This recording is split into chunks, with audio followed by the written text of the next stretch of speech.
Assalamu alaikum, I'm Aisha and you're watching Samaa News. Here are today's headlines. 6 vessels, including 2 fuel tankers, have been attacked in Gulf waters and the Strait of Hormuz, marking a sharp escalation in the ongoing conflict between Iran and US-Israeli forces. The assaults, involving explosive-laden boats and projectiles, have disrupted shipping in the region. 2 tankers were struck in Iraqi waters while loading fuel. Iraqi officials reported that 1 crew member died in the attack, while 25 others were rescued. Both tankers were carrying fuel products for Iraqi clients, including Basra Gas Company and the State Organization for Marketing of Oil. Iran's new Supreme Leader Mojtaba Khamenei has vowed revenge for the deaths of Iranian leaders and warned the Strait of Hormuz will remain closed. In his first televised statement since taking power, Khamenei said Iran could target US bases across the region. The warning comes as several ships were struck in attacks across the Gulf. 2 tankers were reported ablaze at Iraq's Basra port after suspected Iranian explosive boats hit the vessels. Energy Secretary Chris Wright has admitted that the US Navy is not yet ready to escort oil tankers through the Strait of Hormuz. Speaking to CNBC, Wright said US military assets are currently focused on strikes against Iran's offensive capabilities. He said the Navy could begin escorting tankers later this month, as preparations continue with the Pentagon. US President Donald Trump says rising oil prices mean greater profits for the United States, but stopping Iran from getting nuclear weapons remains his top priority. Posting on Truth Social, Trump said preventing Iran from developing nuclear arms is more important than the financial gains from higher energy prices. Iran will allow India-flagged tankers to transit the Strait of Hormuz, through which 40% of India's crude imports pass, though an Iranian source based outside the country denied any such agreement had been reached. A Thai vessel bound for Kandla port in western India was attacked in the strait on Wednesday, prompting strong criticism from New Delhi. The Indian Foreign Ministry said India deplores the fact that commercial shipping is being made a target of military attacks in the ongoing conflict in West Asia.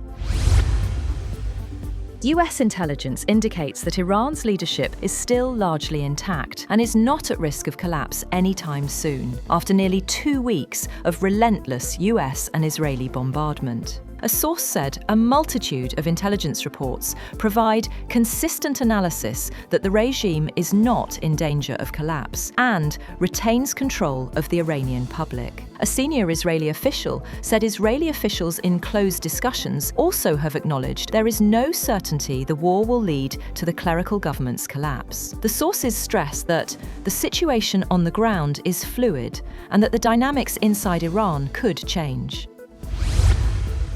Meanwhile, oil prices have surged past $100 a barrel as Iran's attacks on merchant ships in the Gulf and Iraqi waters intensified, disrupting key shipping routes and oil exports. The spike threatens to stoke global inflation and increase borrowing costs worldwide. Iraq reported that its oil ports have completely stopped operations, while Oman evacuated vessels from its key oil export terminal at Mina al-Fahal as a precaution. Analysts warn that burning tankers in the Persian Gulf could further constrain global oil supply. A strike on an Iranian girls' school that killed scores of children may be the result of US use of outdated targeting data. Video surfaced that experts say appears to show a US Tomahawk missile striking the area. But exactly how the tragedy unfolded has remained unclear, and the Pentagon has declined comment, saying the investigation remains ongoing. A source said officials responsible for creating targeting packages appeared to have used out-of-date intelligence. A second source confirmed that out-of-date intelligence appears to have been used.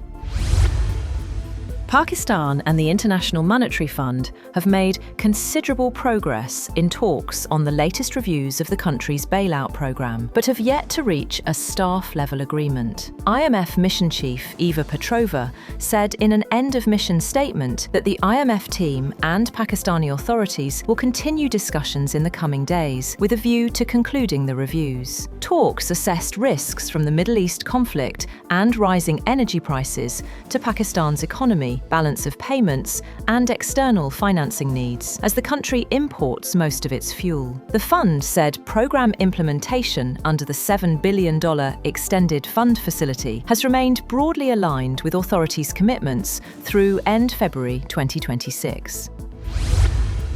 That's all for now. For more updates, visit www.samaa.tv. Thank you for watching Samaa News.